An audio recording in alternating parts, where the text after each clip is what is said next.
আমরা communication board দেখব। Communication বোর্ডের এটা দেখতে পাচ্ছি আমরা, এখানে আছে এমিটার সার্কিট, এটা এমিটার সার্কিট, এটার এখানে ইনপুট, আর এই পাশে আমরা পাবো আউটপুট।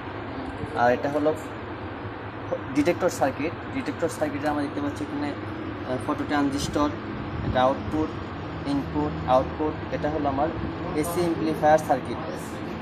আর এইটা এখানে ইনপুট আর হেডফোন, অর্থাৎ এই দিক দিয়ে আমরা শব্দটা শুনতে পাবো।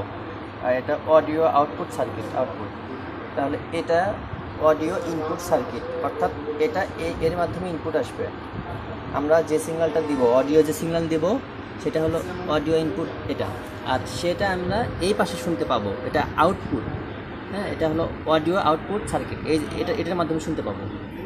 আর এটা আছে, এখানে আছে দেখতে পাচ্ছি ডাটা জেনারেটর, আর এখানে দেখতে পাচ্ছি নয়েজ জেনারেটর, তারপরে এখানে দেখতে পাচ্ছি পালস ওয়াইড মডুলেটর, আর এখানে আছে ফ্রিকোয়েন্সি মডুলেটর, আর এটা হলো ভেরিয়েবল সাপ্লাই, এখানে আছে। আর এটা ফাংশন জেনারেটর, এখানে আমরা দেখতে পাচ্ছি। আর এখানে আছে যে দেখুন কম্পারেটর সার্কিট, আর এখানে আছে হলো ফেজ লকড লুপ ডিটেক্টর, এটার এখানে ইনপুট, এটা হলো আউটপুট। তো এটা এই আমরা দেখতে পাচ্ছি bit error counter, start stop, এটা দেখতে পাচ্ছি আই প্যাটার্ন, আর এটা হলো লো পাস ফিল্টার। হ্যাঁ, অপটিক্যাল ফাইবার কমিউনিকেশন, এটা আমরা